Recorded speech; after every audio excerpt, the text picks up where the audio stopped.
Hi, this is Mr. Evans. This video looks at differentiation focus as one of Porter's generic strategies, and we're just working through these strategies here.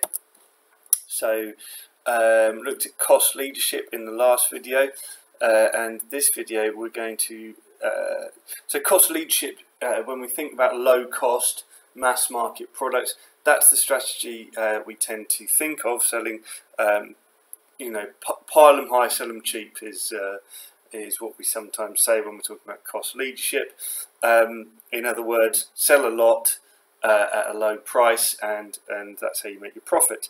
This is the opposite of that. Focus differentiation. We're focusing on a niche market, a small group of consumers, and we're selling highly differentiated products, tailored suits, Bugatti.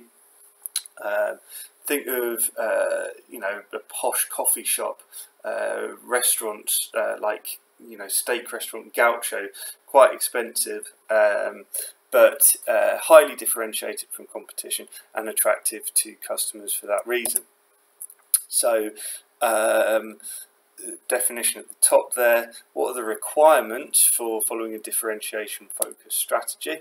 Well, we're going to need a strong brand image that's going to attract consumers to pay these this high selling price that we're asking for, and that can be expensive for us to cultivate. We need to advertise our product, let people know about it.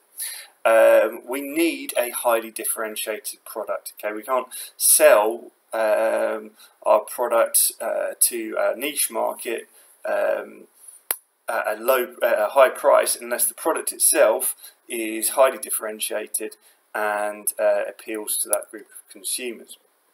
We need a really good knowledge of our niche market so that we ensure that the product meets their needs and that they are prepared to pay a higher price than they would do for a more standardized product. And it's going to be essential that the business has the ability to innovate, consistently coming up with new ideas, finding better ways to meet the needs of these consumers that it needs to know in their niche market. The benefits of following a differentiation focused strategy. Well, there might be relatively little competition in the niche market. Okay, so we don't, it's not necessarily an attractive market for competitors to enter. We know our customers really well. We've got a strong brand image. So if we can really know our customers well, we can become their premium or their go-to brand that they use. And we can make high profit margins as well. These consumers don't tend to be that price sensitive. We're selling a highly differentiated product that appeals to them.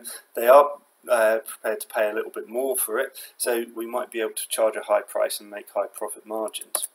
However, we're going to be making relatively few sales. We're targeting a limited number of customers. That restricts obviously the number of sales we will be able to make, and requires us to make a high profit margin on each unit sold. This strategy is going to be an expensive strategy to follow. It's going to incur high costs. We need to have a really strong brand, which may have to be done through advertising, etc. We're going to need to have a really good idea of not only who our customers are through market research, but also who our competitors are. Are there people trying to enter our market? Are there potential rivals trying to enter our market? We need to stay ahead of them. Of course, we're going to have high research and design costs as well, high R&D costs. We're going to need to train our staff in terms of customer service, etc., because people are expecting a really high quality, highly differentiated product.